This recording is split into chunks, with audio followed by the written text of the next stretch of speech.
دوستو یاد رکھنا، تگڑا اور مضبوط جوان پتہ کون ہوتا ہے؟ جس کی نظریں پوری طرح اس کے کنٹرول میں ہوں۔ یہ علامت جوانی ہے۔ جس آدمی کا پوری طرح، دو لوگ دنیا میں کبھی کوئی کارنامہ سر انجام نہیں دے سکتے، ایک جو حرام کھاتا ہو، ایک جس کی نظر ناپاک ہو۔ محمد بن قاسم جب یہاں آئے تھے نا تو ایک دن بڑے پریشان تھے، تو ایک بزرگ کہنے لگے آپ کیوں پریشان ہیں؟ کہنے لگے راجہ دہر سے مقابلہ ہے اور ہماری فوج تو سندھ کے رستے بھی نہیں جانتی، زبان بھی نہیں جانتی، لڑیں گے کیسے؟ دو چار دن کے بعد ان بزرگوں کی دوبارہ محمد بن قاسم سے ملاقات ہوئی تو بڑے خوش تھے۔ کہا اب آپ کیوں خوش ہیں؟ کہنے لگے وہ میرا مقابلہ نہیں کر سکتا، میں نے تحقیق کر لی ہے۔ کہا کیوں؟ کہنے لگے نظر کا گندہ ہے، اور جو نظر کے گندے ہوتے ہیں وہ میدانوں میں ٹھہرا نہیں کرتے۔ میدان کے لیے نکلنے کے لیے پاک جوانی کی ضرورت ہوتی، تطہیر مزاج ہونا ضروری ہوتا ہے، پاکیزہ افکار اور سچی اور سچی ستھری سوچوں کا ہونا ضروری ہوتا ہے۔ اس لیے فرمایا کہ میرا مقابلہ نہیں کر سکتا۔ حضرت عبداللہ ابن حذافہ کمرے میں تھے تو وزیر کی بیٹی اندر سجی سنوری پہنچ گئی۔ جیسے ہی آپ نے اس کفر کی چال کو دیکھا تو تیمم کر کے نفل شروع کیے۔ وہ ساری رات بیٹھی رہی، رب کا بندہ ساری رات عبادت کرتا رہا۔ عبادت بڑا سہارا ہے، مصلی بڑا سہارا ہے اللہ کے بندوں۔ صبح دروازہ کھولا، وزیر نے اپنی بچی سے پوچھنا چاہتا تھا رزلٹ کیا نکلا، تو وہ کہنے لگی پیچھے ہٹ جا، اب تیرا میرا تعلق کوئی نہیں، میں نے نبی پاک کا کلمہ پڑھ لیا۔ اس نے کہا میں نے بھی زمانہ دیکھا ہے، پر یہ کیا لوگ ہیں، کستوری کے بنے ہوئے، سندل سے دھلے ہوئے، کہ میں ساری رات کمرے میں رہی اور 100 اور 1000 آدمی جس جوان کا مقابلہ نہ کر سکے، اتنا طاقتور جوان کمرے میں رہا اور اسے نظر اٹھا کے نہ دیکھا۔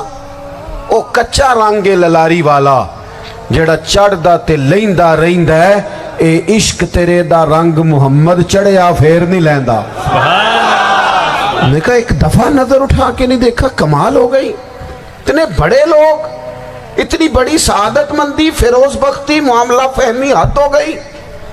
اللہ اکبر۔ دوستو بادشاہ جب پوری طرح ہار گیا نا، اس نے کہا مار دو۔ تیل گرم کیا ایک کڑاہی میں، اور جب آپ کو اس میں ڈالنے لگے تو آپ کی آنکھوں میں آنسو آ گئے۔ بادشاہ کا خیال ہوا شاید نرم ہو گئے ہیں، کہنے لگا روئے کیوں؟ فرمانے لگے سوچتا ہوں جان ہی ایک ہے، کتنا مزہ ہے اس کی راہ میں جان دینے کا، کتنی لذت ہے اس کے نام پر مرنے میں، کتنا لطف ہے۔ جے تو چڑھیا اتے دار بھی نہیں تے جے تو وکیا عشق بازار بھی نہیں، تے ایڈا سستا سودا پیار بھی نہیں، تے ایڈا سستا لبدا یار بھی نہیں۔ کئی جنگل گانے پیندے نہیں، کئی دوزخ لنگنے پیندے نہیں، جے وہ اس ملوں بھی مل جاوے، ایدوں سستا ہور بپار بھی نہیں۔ تے کچھ سمجھ نہ آوے لوکاں نوں وہ کادے نال شہید کرے، ڈٹھی یار دے ہاتھ تلوار بھی نہیں، پر او دا خالی جاندہ وار بھی نہیں۔ کہنے لگے ایک جان ہے نا، تو دل کرتا ہے ہزاروں ہوتی تو ایک ایک کر کے محبوب کے نام پہ قربان کرتا، جب میرے پاس ہے ہی ایک، کروں کیا؟ حضرت عبداللہ ابن حذافہ رضی اللہ تعالیٰ عنہ جب روئے اور بادشاہ نے یہ بات سنی تو بادشاہ اٹھ کے کھڑا ہو گیا، سارے وزیروں مشیروں کو کہنے لگا تم نے کہا تھا نا بندہ ضائع کرنے والا نہیں، یہ بھی ضائع کرنے والا نہیں۔ کہنے لگا میرا ماتھا چومو، تم جیسے لوگوں کو قتل نہیں کرنا چاہیے، آزاد کرنا چاہیے۔ عزیز اپنی زندگی سے نا یہ بہت زیادہ ہرس، ہوس، طمع، اور یہ کسی بات کی بھی ہو، ہرس صرف پیسوں کی نہیں ہوتی ہے، شہرت کی بھی ہوتی ہے، یہ بیماری انسان کو اقتدار کی بھی ہوتی ہے، تعریف کی بھی بیماری ہوتی ہے، یہ سارے نقص ہوتے ہیں لوگوں کو، اور معاذ اللہ بعض جبوں کبوں کے اندر بھی ہوتے ہیں، وہاں بھی پنپتے ہیں۔ اپنی زندگی جب تک اس سادگی میں نہیں لاؤ گے جو رسول پاک نے عطا فرمائی ہے، جب لوگ آسانیوں میں پوری طرح الجھ گئے تو پھر وہ دور ہوئے اور کفر چڑھ گیا۔ دوسری بات، اللہ کے محبوب صلی اللہ تعالی علیہ وسلم کی محبت ہم سے تقاضا کرتی ہے کہ ہم اس مشن کے لیے کام کریں جس مشن کے لیے رسول پاک نے کام فرمایا ہے۔ ہم سارے کام بڑی مضبوطی سے، سوچ سمجھ کے، تدبر سے، حکمت سے، تقاضوں کو مد نظر رکھتے ہوئے کرتے ہیں سارے کام۔ دین کے کام میں ہمارا مزاج نہیں ہوتا، او ہو جائے گا جی، آپ بسم اللہ پڑھیں جی، شروع کریں جی۔ آپ تقاضوں کو سمجھیں، چیزوں کو دبائیں نہیں، چیزوں پر غور کریں۔ کسی کے ذہن کی سطح پر سوال ابھرتا ہے، اس کا تسلی بخش جواب دیں۔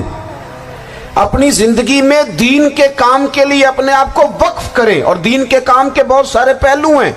ہزاروں لوگوں کو قرآن پاک ٹھیک پڑھنا نہیں آتا، ہزارہ لوگ ہیں جو قرآن مجید کے مطالب سے آگاہ نہیں ہیں، دین کی بنیادی ضروریات سے لوگ نابلد ہیں۔ میں آپ کو کس طرح یہ بات سمجھاؤں کہ ہزاروں کی تعداد میں طلاقیں اس لیے ہوتی ہیں کہ مردوں کو طلاق کے مسئلے نہیں آتے، انہیں پتہ نہیں ہے کہ مجھے حقوق زوجین کے معاملے میں کیسے چلنا۔ ڈھیر سارے گھروں میں تباہی اس لیے ہے کہ تربیت اولاد کا دینی منہج ہمیں نہیں پتا۔ اپنا حصہ ملائیں دین کے کام میں۔ ایک آدمی کو اگر تو نمازی کرنے میں کامیاب ہو گیا، تیری زندگی بدل گئی۔ وہ دین بیزار لوگ جو ہمارے بیچ بیٹھ کے ہماری نوجوان نسل کو پگڑی اور داڑھی کا نام لے کے بنیادی طور پر دین سے دور کرتے، ایسے نوجوانوں کو دین کا پیغام محبت دے کر دین کے قریب کرنا ہماری ڈیوٹیوں کا حصہ ہے۔ ہمیں ذمہ داری کا احساس کرنا پڑے گا، ہمیں یہ خاص قدم اٹھانا پڑے گا، توجہ دینی پڑے گی۔ مساجد، مدارس، میں آپ سے عرض کروں، اتنی ڈٹ کے مخالفت ہوتی ہے نا مدرسوں کی، اتنی ڈٹ کے۔ میں ادارہ چلاتا ہوں، اس کے چلانے میں جو مشکلات ہیں وہ تو ہم بتا نہیں سکتے آپ کو، اس لیے کہ میری قوم، میرا اس قوم سے تعلق ہے جو نعت خواں امیر کرنا چاہتی ہے، مدرسے نہیں۔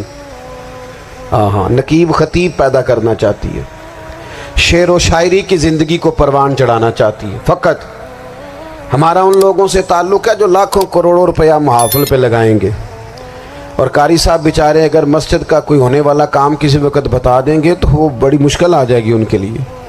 یہ کیسے ہو سکتا ہے، آپ نے یہ ڈیوٹی بتا دی؟ مدارس، اور جتنا اہم رول دین کو پھیلانے میں مدارس اسلامیہ کا ہے، اتنی زبردست، لوگوں کا خیال ہوتا ہے میری طرح کے لوگ شاید کام کرتے ہیں، ڈیوٹی کرتے ہیں۔ یہ 10-15 لوگ آپ کو نظر آتے ہیں جو آپ کو کہیں میڈیا پر یا ادھر ادھر ڈیوٹی کرتے، مخلص لوگ اپنی جگہ پہ، وہ بھی بڑا ہی کام کر رہے ہیں، جو میڈیا پہ آ کے بھی اخلاص سے اور درد دل سے کو دین کی، ان کی بھی کسی بات کی حوصلہ شکنی نہیں۔ لیکن ہزارہ اساتذہ جو مدارس میں بیٹھ کے پڑھاتے ہیں، جنہوں نے وہ سارے لوگ تیار، آپ سمجھ نہیں سکتے کتنا بڑا کام۔ حفظ کا استاد جو ہوتا ہے نا، اس کی ڈیوٹی 24 گھنٹے ہوتی ہے، فجر سے پہلے، اور اس نے بچوں کو اٹھانا۔ تنخواہ تو ہم انہیں دینا نہیں نہ چاہتے جی، تنخواہ نہیں دے دی انہوں نے، ہم بھی مولوی امیر نہ ہو جانا۔ مولوی نو تے سوٹ بھی 27ویں والی رات دے ہے تاکہ کدھر سوان کے عید والے دن پا نہ لوے، چونکہ 27ویں تو بعد تے درزی پھڑتا ہی کوئی نہیں، کیوں حضرت؟ ایسا ہی ہے نا، اس وقت تو نہیں نہ لیتا۔ تو ہم چاہتے ہیں مولوی ہماری مرضی کے ہماری طرح کا سوٹ نہ پہن لے۔ مدارس کی مضبوطی، آپ یہ دیکھ لیں، یہ صلاح الدین ایوبی کا تعلق بھلا کس چیز سے تھا؟